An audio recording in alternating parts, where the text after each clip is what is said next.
Bible వాక్యం గుర్తొస్తుంది మనం అందరం చూస్తా అంటే, పిలువబడిన వారు అనేకులు కానీ ఏర్పరచబడిన వారు కొందరే. దేవుని స్తోత్రం. రండి, బలలో చేవేయక ముందు, ఆయన శరీరాన్ని రక్తాన్ని చేరక ముందు దేవుని హెచ్చరికలు తీసుకొని బలలో చేవేసుకుందాం. కొరింథీయులకు రాసిన రెండవ పత్రిక, కొరింథీయులకు రాసిన రెండవ పత్రిక 13వ అధ్యాయము 5వ వచనం. కొరింథీయులకు రాసిన రెండవ పత్రిక 13వ అధ్యాయము 5వ వచనము అందరం కలిసి చదువుకుందాం. మీరు విశ్వాసము గలవారై ఉన్నారో లేదో మిమ్మును మీరే శోధించుకొని చూచుకొనుడి, మిమ్మును మీరే పరీక్షించుకొనుడి. మీరు భ్రష్టులు కాని ఎడల యేసుక్రీస్తు మీలోనున్నాడని మిమ్మును గూర్చి మీరే ఎరుగరా. అలాగే రండి, యోహాను సువార్త 6వ అధ్యాయము 51 మార్చి చదువుకుందాము. 51 యోహాను సువార్త 6వ అధ్యాయము 51. దీనిని తినువాడు చావకుండానట్లు పరలోకం నుండి దిగి వచ్చిన ఆహారం ఇదే, పరలోకం నుండి దిగి వచ్చిన జీవాహారము నేనే. ఎవడైనాను ఈ ఆహారమును భుజించితే వాడెల్లప్పుడూ జీవించును. మరియు నేనిచ్చు ఆహారము లోకమునకు జీవ కొరకుని నా శరీరమై అని మీతో నిశ్చయముగా చెప్పుచున్నాను. ప్రార్థన చేసుకుందాం దేవుని సహాయం కొరకు. పరలోకమందున మా తండ్రి, పరిశుద్ధుడైన దేవా, నిత్య నివాసి నిత్యులకు తండ్రి, నీకు వందనములు, స్తోత్రములు ప్రభువా. ఇంతవరకు నీ యొక్క వాక్యం ద్వారా మీద ఇచ్చిన మాటలు బట్టి స్తోత్రాలు, వందనాలు ప్రభువా. ఇంతకుముందు అయితే చీకటిలో అంధకార యొక్క శక్తులతో అంధకార మనసుతో ఉన్నట్టు మమ్మల్ని జ్ఞాపకం చేసుకొని నాశకమైన గుంటల నుంచి, పాప ఊబిల నుంచి పైకి లేవనెత్తి ప్రభువా క్రీస్తుని సంఘములో చేర్చిన విధానం బట్టి స్తోత్రాలు, వందనాలైనా. ఈ సంఘములో ప్రభువా నన్ను కూడా ఈ విధంగా నిలబెట్టిన విధానం బట్టి స్తోత్రములు ప్రభువా. ఇదిగో నేను జ్ఞాపకం చేసుకుంటున్నాను. అయ్యగుడను, అపాత్రులను, నిష్ప్రయోజకులను, నిరాయుధులను ప్రభువా ఎంత మాత్రం యోగ్యత లేదు. నీ మాటను ఉచ్చరించడానికి, నీ నామాన్ని ఉచ్చరించడానికి యోగ్యత ఎటు వాడను ప్రభువా. అయినప్పటికీ నీ యొక్క ప్రేమ చేత, మహాప్రేమ చేత నిలబడుతున్నాను, జ్ఞాపకం చేసుకోండి. నీ పరలోకంలో నుంచి ప్రభువా, నీ ఉన్నత స్థలంలో నుంచి నీ ఆత్మను కుమ్మరించి గాయపడిన హస్తంతో నన్ను ముట్టి నా తలంపులు, నా మస్తిష్కంలో ఉన్న సమస్తమును, ఆ మస్తును ప్రభువా మలినమును తీసివేసి యేసుక్రీస్తులో మీ పరిశుద్ధతను దయచేయండి. పరిశుద్ధమైన అగ్నితో నన్ను కాల్చి నీ వాక్యం నింపండి. నా ద్వారా మీరు మాట్లాడండి. మీరు మాట్లాడితే బ్రతికించబడతారు ప్రభువా. నేను మేమందరం బ్రతుకులాగా మీరు మాట్లాడండి, సహాయం చేయండి.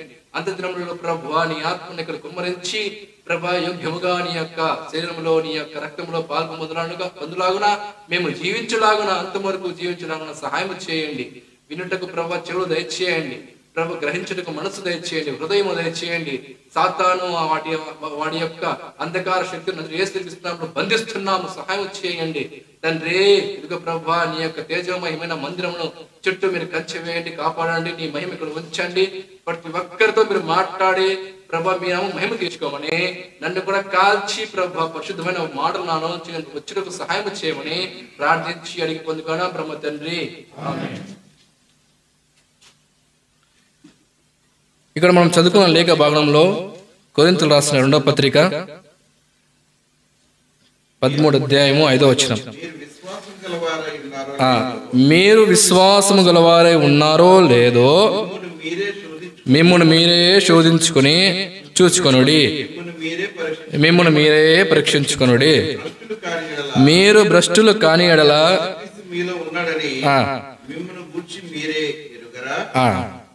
మీరు భ్రష్టులు కాని ఎడల యేసుక్రీస్తు మీలో నున్నాడని మిమ్మును గూర్చి మీరే ఎరుగరా.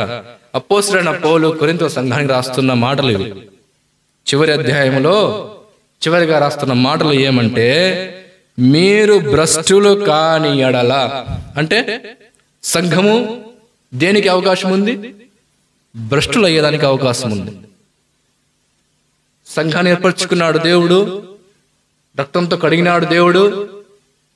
కీర్తన 40వ అధ్యాయంలో 2వ వచనం ద్వారా నాశకరమైన గుంటలో నుంచి, ఆ యొక్క ఊబిలో నుంచి దేవుడు లేవనెత్తి మన పాదాలను క్రీస్తు అనే సంఘములో నిలిపినాడు, స్థిరపరిచినాడు. నిత్య జీవానికి వారసులుగా ఇచ్చినాడు. అయితే సంఘము ఎటువంటి అవకాశానికి గురవుతోంది? భ్రష్టత్వానికి గురవుతోంది. మీరు ఇక్కడ ఏమంటారా అంటే, మీరు భ్రష్టులు కాని ఎడల యేసుక్రీస్తు మీలో ఉన్నాడని మిమ్మును గురించి మీరే. అంత ముందు పైకి చూసుకుంటే, మీరు విశ్వాసం గలవారు ఉన్నారో లేరో ఇక్కడ నిలబడి చెప్పేవాడికి తెలియదు, నీ పక్క ఉండేవాడికి తెలియదు, ఎవరికి తెలియదు. ముగ్గురు తెలుసు. 1 దేవునికి, 2 సాతానుకు, 3 నీకు. వ్యక్తిగతంగా మనమే తెలుసు. అందుకు ఈ మాట మాట్లాడుతున్నాడు. అన్న ఒక మాట జ్ఞాపకం చేస్తా వచ్చినాడు. లూకాసు వార్త 10వ అధ్యాయంలో సమరుడు వచ్చి ఏం చేసినాడు? పడిపోయిన వాడిని చూచినాడు. అయితే అతను పడిపోయిన వాడిని చూచినాడు. ఎక్కడి నుంచి ఎక్కడికి పోయేటప్పుడు పడిపోయినాడు? యెరూషలేము నుంచి యెరికో. రండి, లూకాసు వార్త 10వ అధ్యాయము 30వ వచనము చదవండినా. అందుకు యేసు ఇట్లనెను,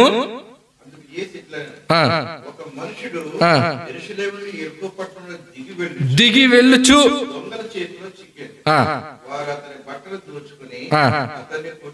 కొర ప్రాణంతో విడిచిపోయేరి. యెరూషలేము మనకు యెరికో జ్ఞాపకం చేసుకుంటే మనం ఇంతకుముందు చూసుకున్నాం.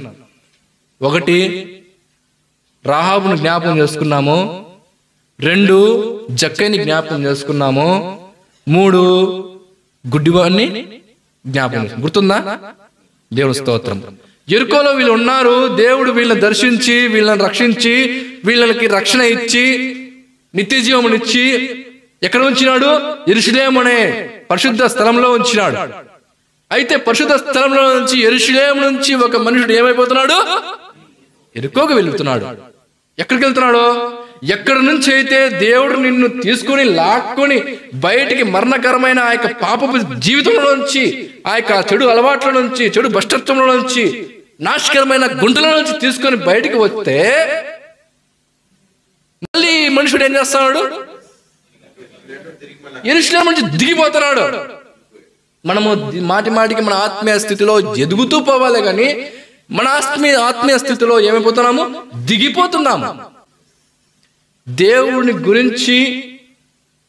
దేవుని గురించి మనం ఉన్న అవగాహన నాకు తెలిసి చాలా తక్కువ. ఎందుకంటే దేవుని వాక్యమే చెప్తుంది, జ్ఞానం మించిన ప్రేమ అని. ఆయన ప్రేమ మనకు అర్థం కాదు. నిస్వార్థమైన ప్రేమ. ఆయనకు ఎంతో అని అంటాడు, మీరు నశించిపోయి నరకాన్ని ఇప్పుడు నాకు ఇష్టం లేదు. ఎందుకంటే నరకం మీ కొరకు చేయలేదు. సాతాను వాడిని దూత చేసినాడు. అయితే మనం ఏం చేస్తున్నాము? వాని మాటలు వింటూ, వాని కార్యాలు చేస్తూ, వాని సొత్తు అయిపోయినాం మనం. ఇంతకుముందు అయితే రక్షించినాడు దేవుడు, యెరికో నుంచి తప్పించినాడు దేవుడు. అయితే మళ్ళా ఏం చేస్తున్నాడు? మనుషుడు దిగి వెళుతున్నాడు. జాగ్రత్త. యెరూషలేములో ఉంటే నీకు క్షేమము, దేవుని సన్నిధిలో ఉంటే మనకు క్షేమము, దేవుని సన్నిధిలో ఉంటే మనకు రక్షణ, మనకు కాపుదల. దేవుని సన్నిధిలో ఉంటే మనకు అనుకున్న దానికంటే, ఊహించిన దానికంటే, అడిగిన వాటికంటే, ఊహించిన వాటికంటే అత్యధికంగా దయచేసే దేవుడు మనకున్నాడు. యెరూషలేములో ఉంటే, అంటే దేవుని నమ్ముకుని దేవుని సన్నిధిలో మనం నడుస్తూ ఉంటే మనం ఏమవుతాము? నిత్య జీవానికి వెళ్తాం. అలా కాకుండా యెరూషలేమును వదిలి ఈ కంట్రోల్లో ఎందుకుంటాములే, లోకంలో కొంచెము హ్యాపీ ఉంది, తర్వాత మందిరానికి వస్తే ఏం చేస్తామంటే ఆ మ్యూజిక్ వినకూడదు, సినిమాలు చూడకూడదు, విచరించకూడదు, దొంగతనం చేయకూడదు, ఇట్లా బ్రదర్ అబద్ధాలు చెప్పకూడదు బ్రదర్, దేవునికి బాగా కరెక్ట్గా ఉండాలి బ్రదర్ అని చెప్తాము. అది మంచిది కాదు కొంతమందికి. ఎందుకు? మనం చేసే పనిలో అబద్ధాలు చెప్పకుండా మనం బతకలేము, మోసాలు చేయకుండా మనం బతకలేము. ఇంకా దిగజారిపోతే దొంగతనం చేసేది బతకలేము. ఇంకా దిగజారిపోతే ఇంకా పాపం చేయడానికి కూడా దిగజారిపోతాం. ఇదే యెరూషలేము నుంచి ఏమవుతున్నాడు ఈ మనుషుడు? మళ్ళా లోకంలోకి దిగిపోతున్నాడు. మన ఆత్మీయ స్థితి దిగిపోతుంది. కొరింథీయుల రాసిన పత్రికలో ఏమంటాడంటే, ఆ సంఘానికి ఏం రాస్తాడంటే, మీరు విశ్వాసంగా ఉన్నారో లేరో మనకి ఏదైనా ఇబ్బంది వస్తే, ఇరుకు వస్తే, ఏదైనా అయితే మనం ఎక్కడ పెడతాము? మనుషుల దగ్గర పెడతాం ఫస్ట్. సహాయం చేసే వాళ్ళు ఎవరు అని మనము జ్ఞాపకం చేసుకొని వాళ్ళని అడిగిపోతాం, వీళ్ళని అడిగిపోతాం. కానీ దేవుని సన్నిధికి వచ్చి దేవుడు అడిగితే ఇస్తే దేవుడు మనకు ఉన్నాడని విశ్వాసం మనకు లేదు. అందుకే అంటాడు కొరింథీయుల సంఘానికి భ్రష్టులు కాకుండానట్లు. లూకాసు వార్త 10వ అధ్యాయంలో మనం చూస్తే, లూకాసు వార్త 10వ అధ్యాయంలో అక్కడ దేవుడు 3 ఉపమానాలు చెప్తాడు. అనా 3 ఉపమానాలు చెప్తాడు కదా? ఏమి చిన్నబాబు 3 ఉపమానాలు? 15 మీ భాషలో, మా భాష 15. సరేనా? సరే, 3 ఉపమానాలు చెప్తాడు. ఒకటి తప్పిపోయిన గొర్రె గొర్రె, రెండోది పోగొట్టుకున్న నాణేము, మూడోది చిన్న కుమారుడు, తప్పిపోయిన కుమారుడు. మంచిది. ఒకసారి మళ్ళీ జ్ఞాపకం అన్న, చాలాసార్లు చెప్పినాడు అన్న మోషే అన్న. అయితే ఒక్కసారి జ్ఞాపకం చేసుకుందాము. లూకాసు వార్త 10వ అధ్యాయము 4 చదవండి. 4వ వచనం, 10వ అధ్యాయం 4వ వచనం. తప్పిపోయినడలా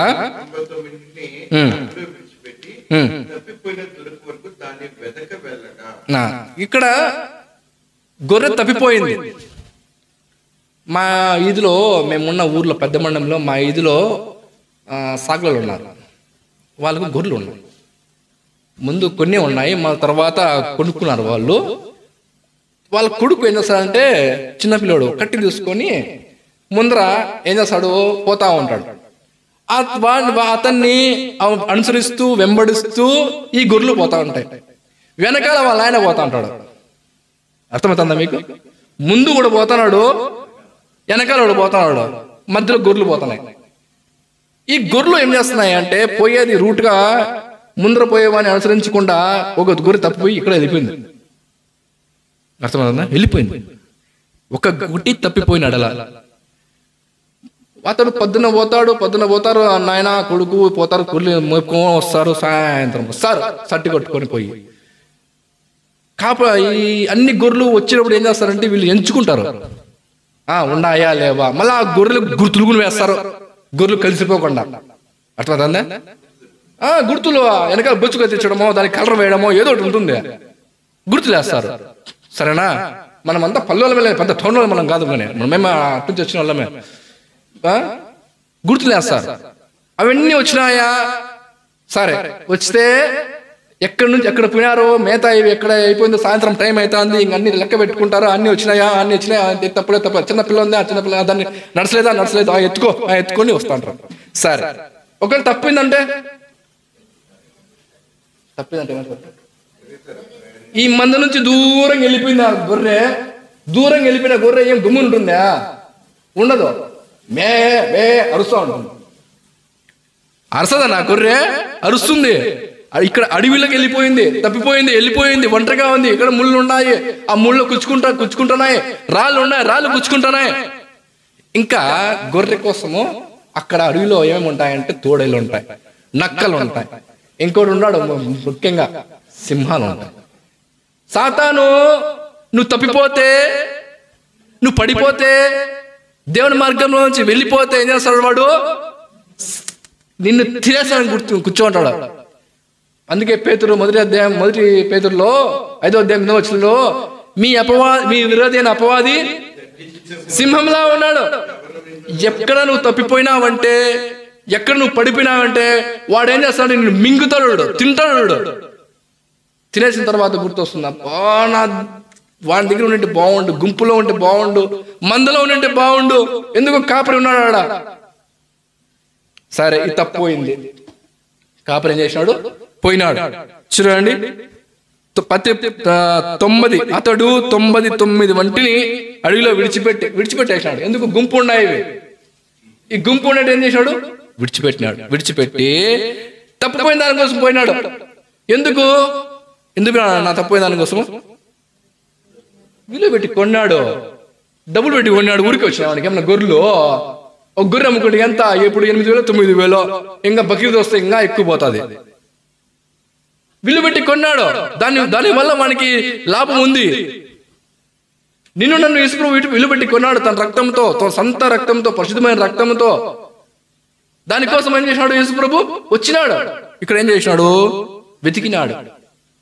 గొర్రెకు కొన్ని భాషలు ఉంటాయి, అది కాపరికే తెలుస్తుంది, దాన్ని మేసేవానికే తెలుస్తుంది. ఈ గొర్రెకు కూడా ఈ గొంతు, కాపరి గొంతు వింటేనే అది స్పందిస్తుంది. మనం పోయేసి గొర్రె మగం దావండి పోయేవాడు బే బే అంటే వస్తాయి, అవి రావు. దానికి ఒక లాంగ్వేజ్ ఉంటుంది, అలవాటు ఏంటాయి ఆ గొర్రెలు ఆ వాయిస్కి, ఆ గొంతుకి. ఈడు అరుచుకుంటా పోతాడు కాపలాదారుడు, మేక గొర్రె అరుస్తుంది. ఎంతవరకు దేవుని శబ్దము నువ్వు విన్నంత వరకు నువ్వు దూరంగానే పడిపోయినట్లు. దేవుడి మందిరానికి వచ్చి నువ్వు దేవుడి మాటలు వింటున్నావు అంటే నువ్వు మందలో, దేవుని సన్నిధిలో, కాపరి యొక్క కాపుదలలో ఉన్నట్టు. నువ్వు మందిరం రాకుండా, గుంపులో లేకుండా, నువ్వు ఎక్కడో ఉండి ఆ పదాంలే పొద్దు పోతే ఏదో 5 దినాలు 10 దినాలు వస్తుందిలే, ఇంకో వారం మదాంలో దేవుడు క్షమిస్తాలే అనుకుని నువ్వు పోయినావంటే నిన్ను తినేదానికి రెడీగా ఉన్నాడు, నీ తోడలు పిక్కు తింటాయి. ఒక పాపముతో నీది ఒక్క పాపంతో నీ తప్పిపోవు. పాపానికి పాపం లింక్ వస్తుంది ఆటోమేటిక్. ఎలా వస్తున్నది? రండి ఎఫ్ఎసీయులకు రాసిన పత్రిక చిన్న మాట మనం గుర్తు చేసుకుందాం. 4వ అధ్యాయము 25వ వచనము మనము చదవండి నాయరున్న. మనము ఒకరికొకరము అవమలే ఉన్నాము గనుక అబద్ధమాడుట మాని ప్రతి వాడును సత్యం పలుకుతున్నామా? మనము నిజం చెప్తున్నామా? మనము అంత మంచోళ్ళమా? మనము దేవుని స్తోత్రం. అంత మంచోళ్ళు ఉంటే దేవుని స్తోత్రం. మీరే పరీక్షించుకోండి అన్నాడు ఇక్కడ కొరింథీయులకు రాసిన 2వ పత్రికలో. మిమ్మల్ని మీరే పరీక్షించుకోండి. ఒకరెవరు పరీక్షించే అవసరం లేదు. కాపరి పోయినాడు, ఎతికినాడు, అరిచినాడు. ఎంత అరిచినాడు పాపం, ఆ అడవిలో నీళ్ళు ఉన్నాయో లేవో అరిచినాడు. చివరికి కనుగొన్నాడు, వేసుకొని వచ్చినాడు. ఆ గొర్రె దొరకనంత వరకు ఎంత తపన పడ్డాడు ఈ కాపరి, ఎంత అరిసినాడో, ఎంత కేకలేసినాడో గొర్రె కోసమో. అర్థమవుతుందా? సరే, 2వ విషయం చూద్దాము. గొర్రె తప్పింది కదా, దొరికింది, దేవుని స్తోత్రము. 2వది 8వ వచనం 15:8 లూకా సువార్త 15:8.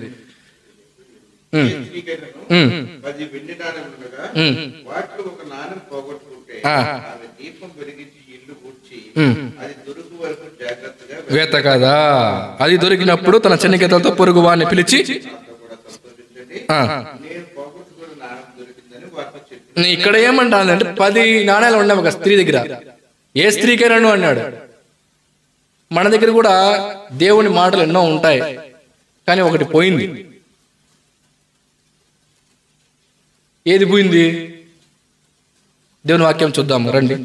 మీకా 1వ అధ్యాయము 12వ వచనం. 12వ వచనం.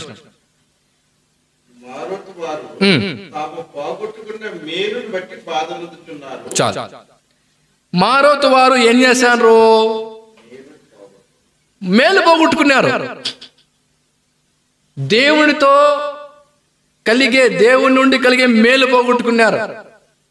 దేవుడు మేలు చేసేవాడు మన దేవుడు, మంచివాడు మన దేవుడు. అట్లా మాట ఇంకో దేవుని వాక్యం ఒకటి వస్తుంది, మీరు మేలైన దానిని కనుగొనుడి. మన మార్గంలో ఎట్లా ఉన్నాయి? పోనీ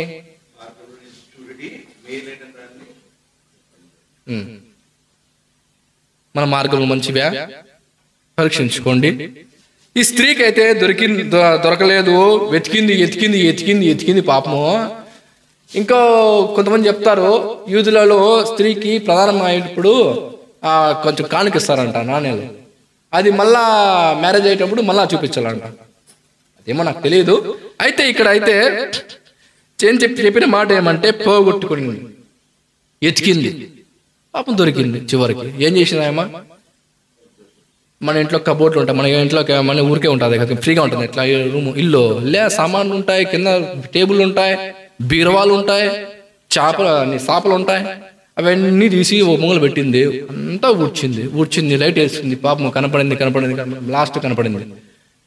అయితే యేసు ప్రభు కూడా స్త్రీతో పోల్చుకుంటే యేసు ప్రభు కూడా పోగొట్టుకున్న నాణ్యం కోసం చూస్తున్నాడు. నీవు నేను యేసు ప్రభు దృష్టిలో ఎలా ఉన్నాం? అమూల్యమైన రత్నములుగా ఉన్నాం, అమూల్యమైన వాళ్ళుగా ఉన్నాము. అయితే యేసు ప్రభు ఏం చేస్తా అంటే పోగొట్టుకోకూడదు ఈ యొక్క అనన్యని ఎతుకుతున్నాడు. చూడండి యోహాను సువార్త, రండి యోహాను సువార్త 6వ అధ్యాయము 39వ వచనం చదవనా?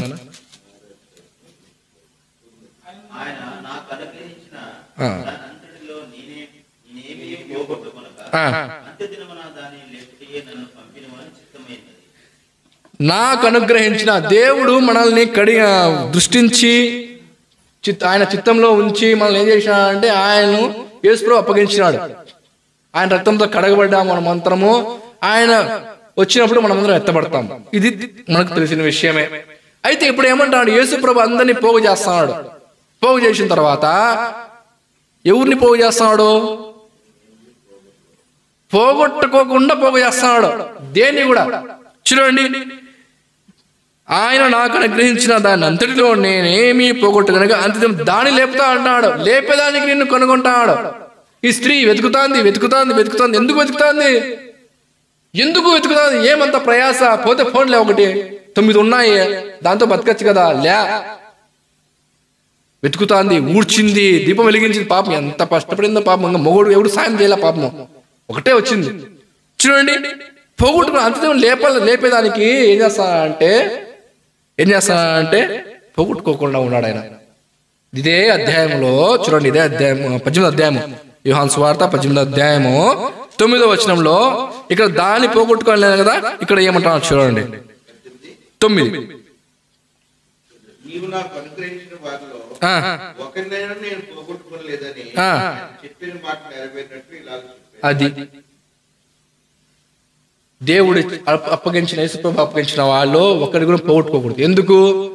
అంతిమంలో వాళ్ళంతా యేసుప్రభుతో ఉండాలా, లేపబడాలా, కాబట్టి పోగొట్టుకోవాలి. సరే, దొరికింది. దేవుని స్తోత్రము. నాణ్యం కూడా దొరికింది. ఇంకా లూకా సువార్త 15లో ఇంకో మనిషి ఉన్నాడు, పెద్ద మనిషి, మన మన మన రిలేషనే. రండి, లూకా సువార్త 15:12.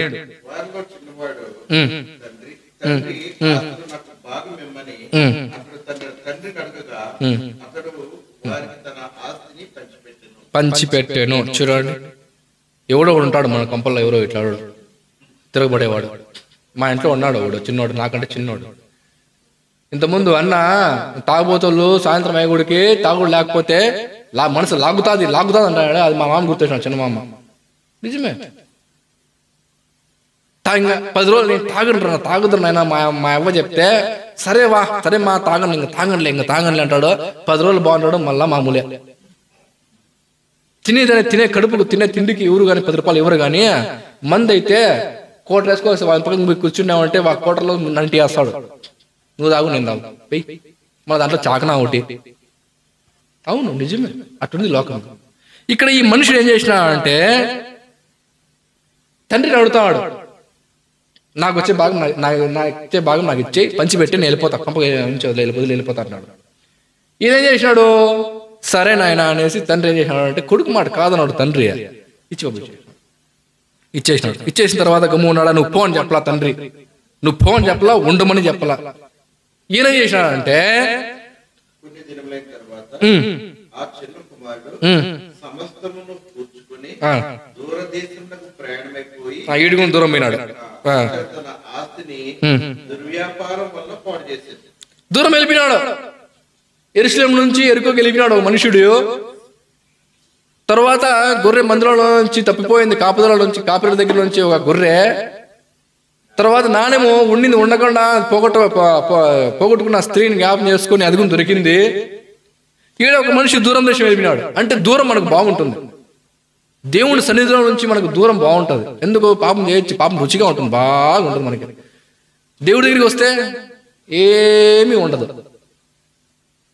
కదా. ఈయన అట్లాగే దూరదేశం పోయినాడు, సమస్తాన్ని కూడి చేసుకున్నాడు, వచ్చిన డబ్బులు అన్ని పెట్టుకున్నాడు. ఈ దురదేశం అంటే మా పిల్లోడు గుర్తొస్తున్నాడు, అతను కూడా మీకు చెప్తాను. మేము ఇప్పుడు జగన్ కాలనీ ఇచ్చినారు కదా, ఆ పక్కన మా ఇదిలోనే పక్కన ఒక ఆమె ఉంది, పాప ఆమెకు భర్త లేడు. బేల్దారి పని చేసుకొని బిడ్డలను పెద్ద చేసుకుంది. ఎవరికి చదువుకోవాలా. చిన్నవాడు చదువుకున్నాడు, కానీ చిన్నోడు అంగిట్లో పని చేస్తాడు, పెద్దోడు బేల్దారి పని చేస్తాడు.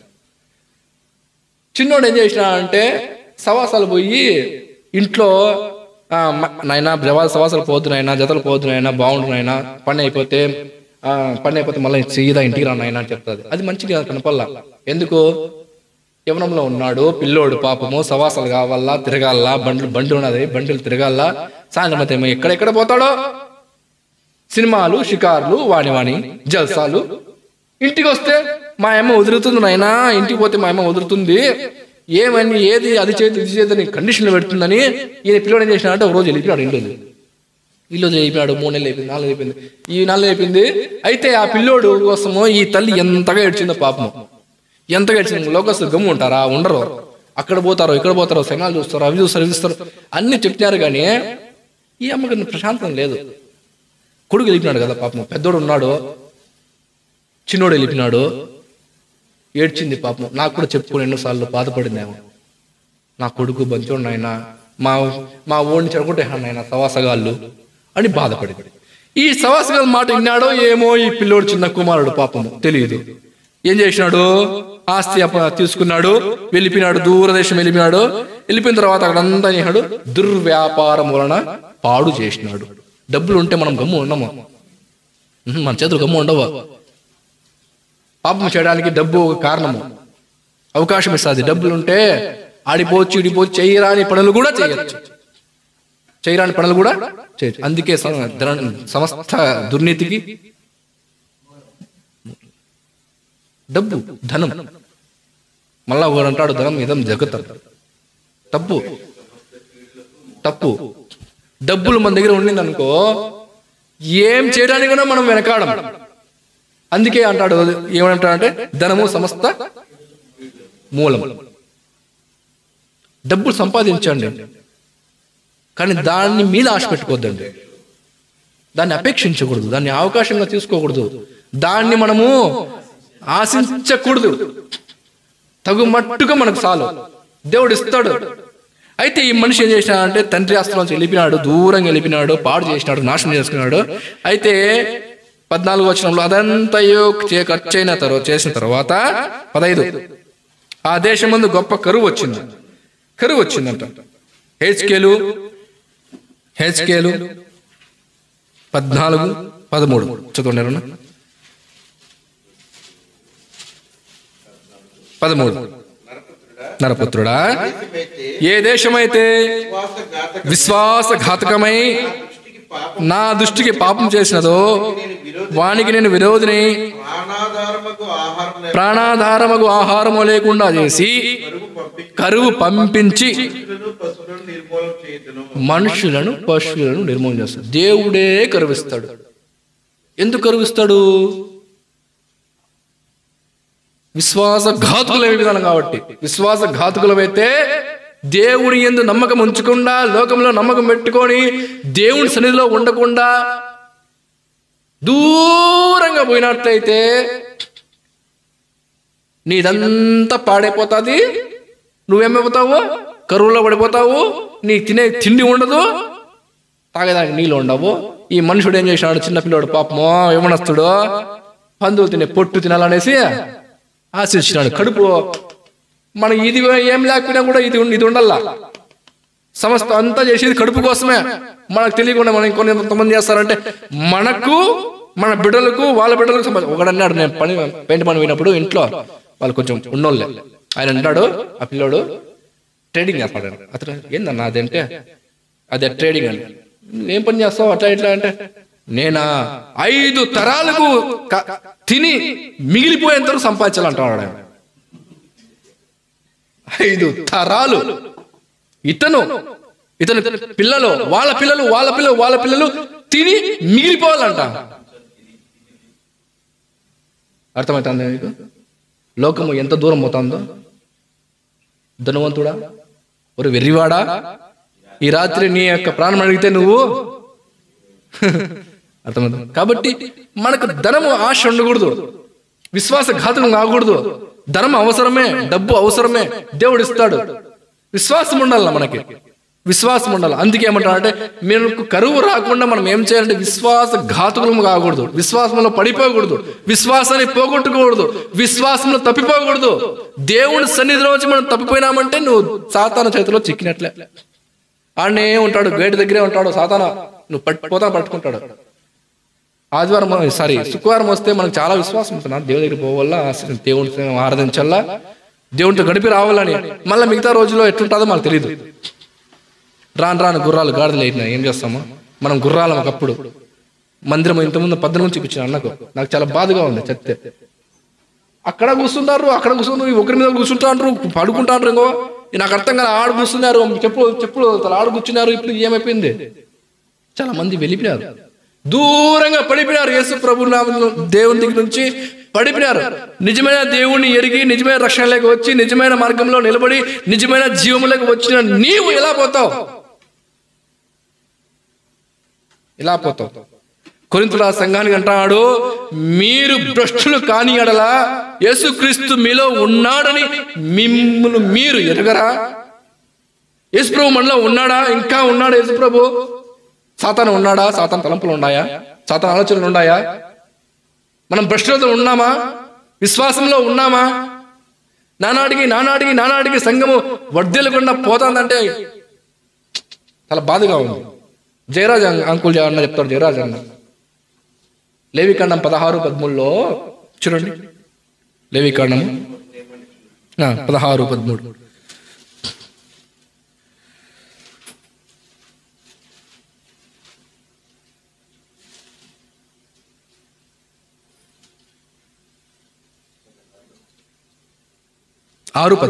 క్షమించండి, 6:13. బలిపీఠము మీద అగ్ని నిత్యం మండుచుండవలెను, అది ఆరిపోకూడదు. ప్రార్థనా జీవితము ఎప్పుడు మండుతా ఉండే నీ యొక్క జీవితంలో. అది లేకనే నువ్వు ఆరిపోతున్నావు, అది లేకనే విశ్వాసంలో పడిపోతున్నావు, అది లేకనే నువ్వు దేవుని దగ్గర నుంచి దేవుని కాపుదల నుంచి తప్పిపోతున్నావు. ప్రార్థనా జీవితము లేకుండా నువ్వు జీవిస్తున్నావు అంటే నువ్వు జీవించే జీవితం పాపపు జీవితము. నువ్వు మళ్ళా నరకంలోకి ఎందుకు పోతున్నావు? నరకంలో నుంచి నాశకమైన యొక్క గుంటలో నుంచి పైకి వచ్చిన నీవు దేవుడు ఉన్న స్థలంలో నుంచి లాగిన నిన్ను దేవుడు మళ్ళా పిలుస్తాడు. ఏం పిలుస్తున్నాడు? వెతుకుతాడు దేవుడు. నా బిడ్డ వస్తాడా? నా బిడ్డ అరుస్తాడా? నా బిడ్డ స్వరం విందామా? పోగొట్టుకోబడిన నాణ్యం, పోగొట్టుకున్న మేలు మళ్ళా పొందుకుంటాడా నా బిడ్డ? నేను నా తండ్రికి మళ్ళా నేను అప్పగించాలని దేవుడు చూస్తాడు. మనం ఆయన సన్నిధికి వద్దాం. పోయిన ఆ యొక్క మన స్థితి, ఆత్మీయ స్థితి, విశ్వాసము పోయిన మా యొక్క నమ్మకం, ఆత్మీయ జీవితము మళ్ళా తిరిగి పొందుదాం. దావీదైతే సమస్తాన్ని సంపాదించుకున్నాడు. మనమైతే దేవుని నమ్ముకున్నాము. దేవుని స్తోత్రం. మనందరం దేవుని నమ్ముకున్నాము, నిజ దేవుని నమ్ముకున్నాము. భూమిని, ఆకాశమును, సముద్రమును సమస్తం సృష్టించిన సృష్టికర్తను నమ్ముకున్నాము. అయితే మన జీవితాలు ఎందుకు ఇట్లా ఉన్నాయి? యథార్థత ఎందుకు తప్పిపోతుంది? నీ యొక్క సహోదరునితో నీవు సత్యమే పలకాలంటే మనం ఎందుకు అబద్ధాలు చెప్తున్నాము? ఒకరిని ప్రేమించుకోండి అంటే మనలో ఎందుకు ప్రేమ చల్లారిపోయింది? నీ దేవుని మందిరంలోకి నువ్వు వస్తే నీ క్షేమం ఉంటుంది అని యెరూషలేములోనే ఉండు నాయనా అని దేవుడు పక్కన పెడితే నువ్వు ఎందుకు యెరూషలేము వదిలి మళ్ళా ఇరుక్కుపోతున్నావు? నాకు అర్థం కాలేదు. అయితే ప్రభు జాలిగల దేవుడు. సాతాను చేతిలో పడి దెబ్బలు తిని కొర ప్రాణంతో ఉన్నప్పుడు కూడా ఇప్పుడు కూడా సరే యేసు ప్రభు నీ కొరకు కనికరపడే దేవుడు. ఆయన క్షమించడానికి సిద్ధ మనసు కలిగిన వాడు. యేసు ప్రభు నిజమైన దేవుడు, నిజమైన దేవుడు. ఇంకా ఇక్కడ ఏమంటా అంటే తండ్రి దగ్గరికి వెళ్ళిపోయినాడు, దూరదేశం వెళ్ళిపోయినాడు. దూరదేశం వెళ్ళిపోయిన తర్వాత పాడు చేసుకున్నాడు. ఆ పాడు చేసుకున్న తర్వాత కరువు వచ్చింది. కరువు వచ్చిన తర్వాత ఏమైపోయినాడు? ఆకలి అయింది. పందులు తినే పొట్టు తినాలనుకున్నాడు, ఆశించినాడు. అయితే వానికి ఒకటి వచ్చిందంట, బుద్ధి వచ్చింది. ఆ వాక్యం వచనం చెప్పాలా మీరు? 15 చదవండి.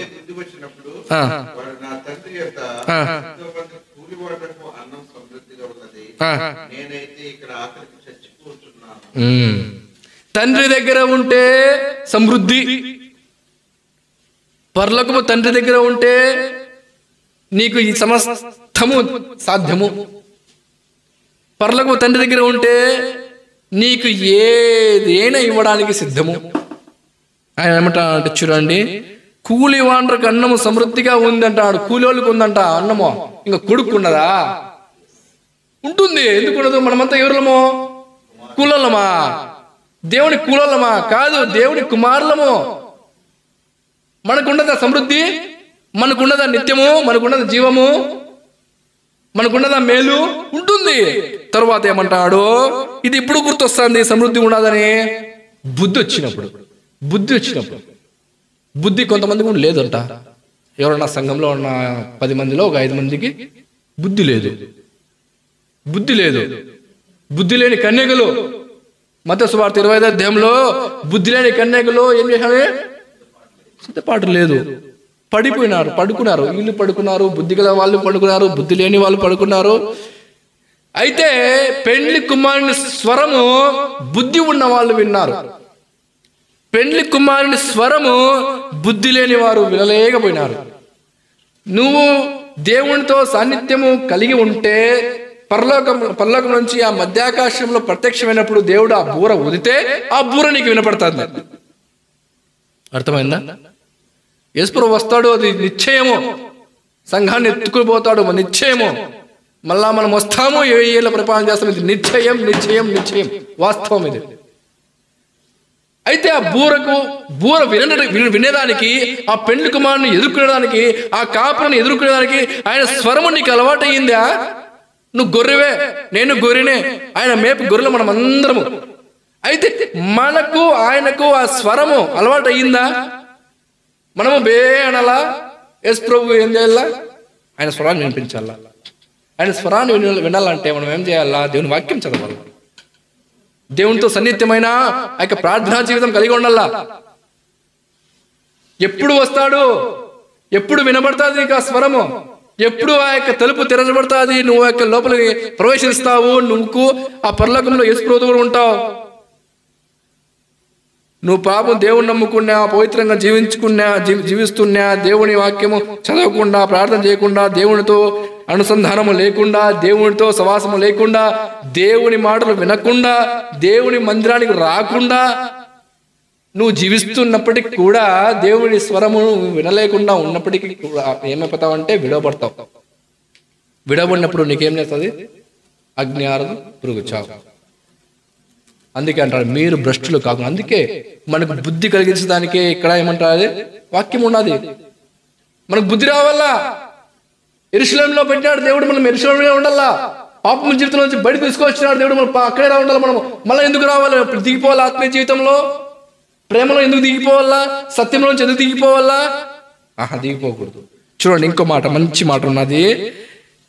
అదే లూకా సువార్తలో అదంతా బుద్ధి వచ్చిన తర్వాత ఏమంటాడంటే, పరలోకంలోనికి నీకు విరోధంగా చేసినాను, పాపం చేసినాను, ఆయన నీ దగ్గర నాకు కులువానిగా ఒకనిగా చేర్చుకో అని ఈయన చెప్దామని వస్తాడు. వస్తాను అనుకుంటే ఈ తండ్రి ఏం చేస్తాడంటే, పాపం బయట నుంచే పాపం నా కొడుకు వస్తాడు. వాడు ఇంకా చదవండి.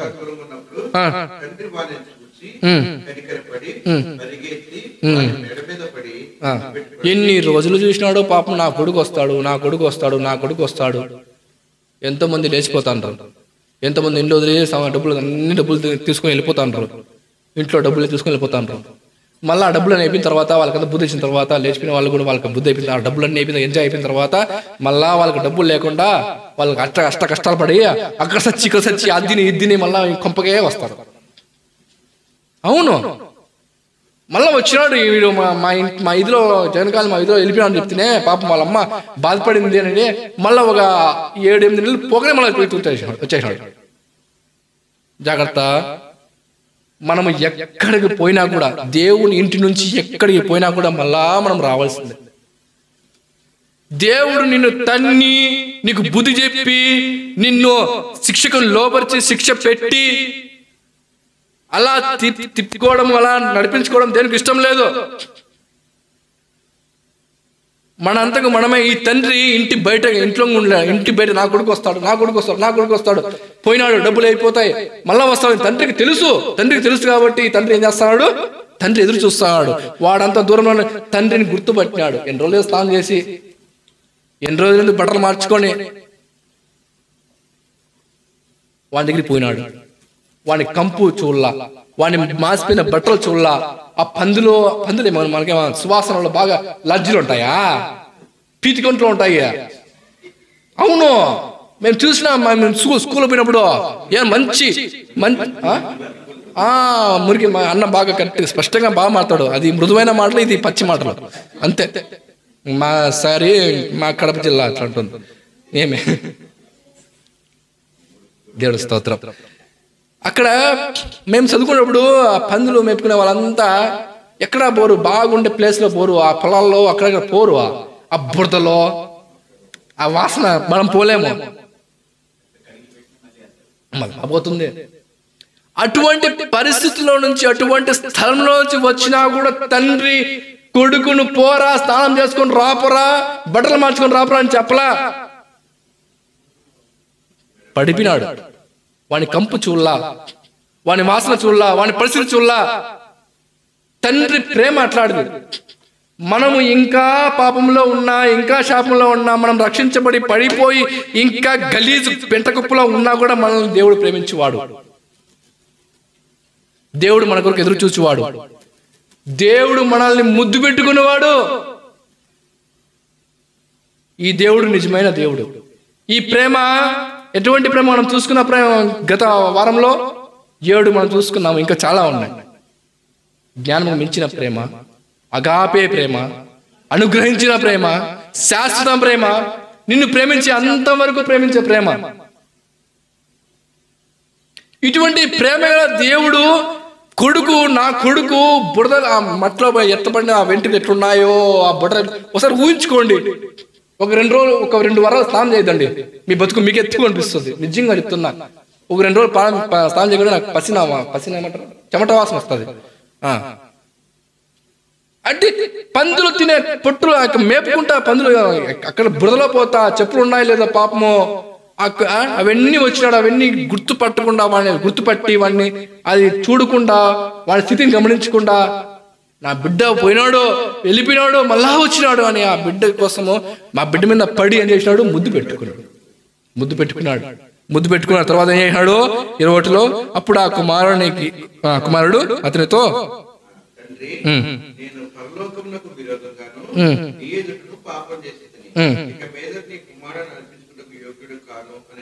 అట్లా చాలా ఇక్కడ ఏమంటా అంటే, కొడుకు వచ్చినాడు, బుద్ధి తెచ్చుకొని వచ్చినాడు.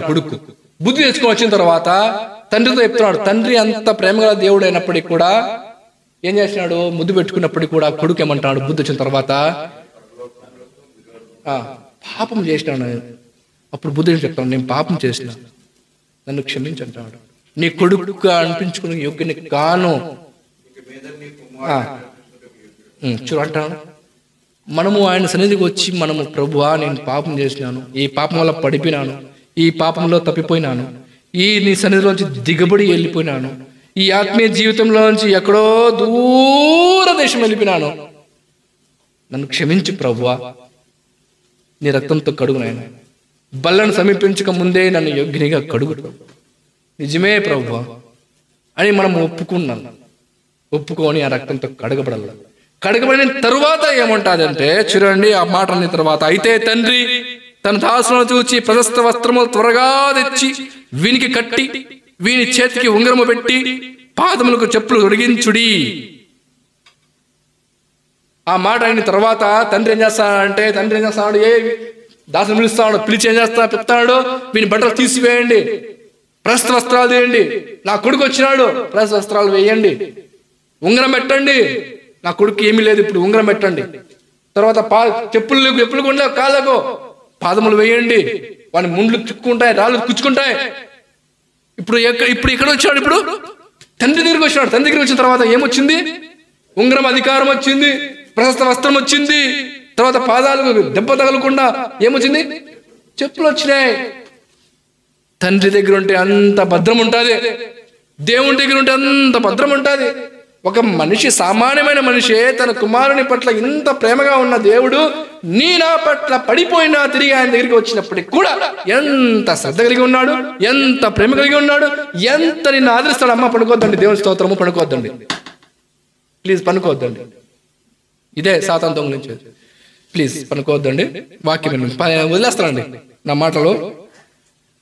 తర్వాత ఇప్పుడు ఏమంటానంటే, అసలు నువ్వు ఎటువంటి పరిస్థితులు సన్నిధికి రావాలి. బలను సమర్పించక ముందు రక్షణ పొందిన నీవు ఏం చేయాలంటే, నేను పాపం చేసిన ఎక్కడ తప్పిపోయినావో అక్కడ నువ్వు వెతుక్కోవాలా.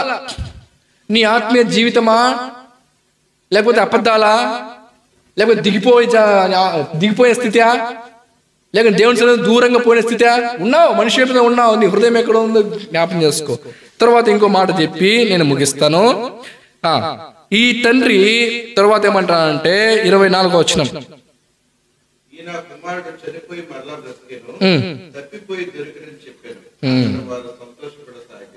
తండ్రి దగ్గర ఉన్నాడు, వెళ్ళిపోయినాడు తిరగబడి.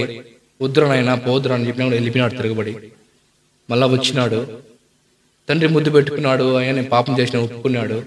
ఒప్పుకున్న తర్వాత వస్త్రాలు ఇచ్చినాడు, ఉంగరం ఇచ్చినాడు, తర్వాత పాదాలకు చెప్పులు ఇచ్చినాడు. అక్కడ వధించినాడు కూడా ఉంది. వధించిన తర్వాత ఇప్పుడు ఏమంటున్నాడు, ఈ నా కుమారుడు. FC 2:1 మన పాపముల చేత అపరాధం చచ్చిన వారమై ఉండగా క్రీస్తు మన కొరకు బ్రతికించాను. ఒకప్పుడు బ్రతికించినాడు. మనం పాపం చేసినాం ఇంత ఒకప్పుడు నిజమే, అపరాధం చేసినాం నిజమే, తాగుబోతులము, ఇస్పిట అన్నీ నిజమే. దేవుడు రక్షించినాడు. అయితే మళ్ళా దేవుని వెళ్ళిపోయినాడు. తండ్రి సన్నిధికి వచ్చిన మళ్ళా తండ్రి దగ్గర నుంచి మళ్ళా వెళ్ళిపోయినాడు. అంటే మళ్ళా వచ్చినా కూడా దేవుడు ఏం చెప్తాడు, ఈ నా కుమారుడు చనిపోయి. మనం కూడా చనిపోయిన వారమా? ఆత్మీయతలో పడిపోయిన వారమా? ఆత్మీయతలో దేవుని సన్నిధిలో నిజంగా నిత్యజీవంలో మనము పాల్పం పొందుతామా? మనం జ్ఞాపకం చేసుకోవాలి. ఎక్కడ చనిపోయినాడు ఈ కొడుకు కుమారుడు? చూడండి, రోమీయులకు రాసిన పత్రిక 6వ అధ్యాయం 7వ వచనం వదిలేస్తాను, ఒక చివరిగా చూసుకొని 6:7.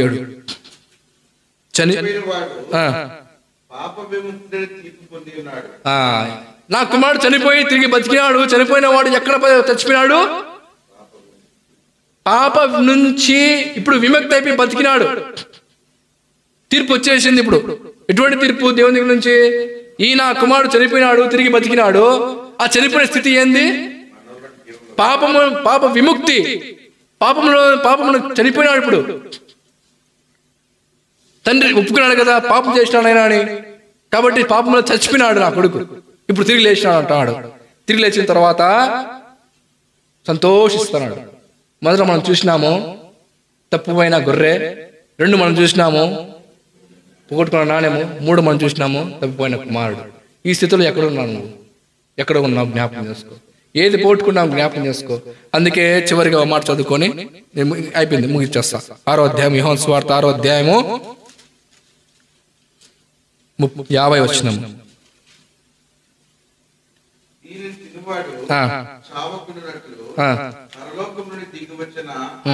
ఆహారం ఇదే.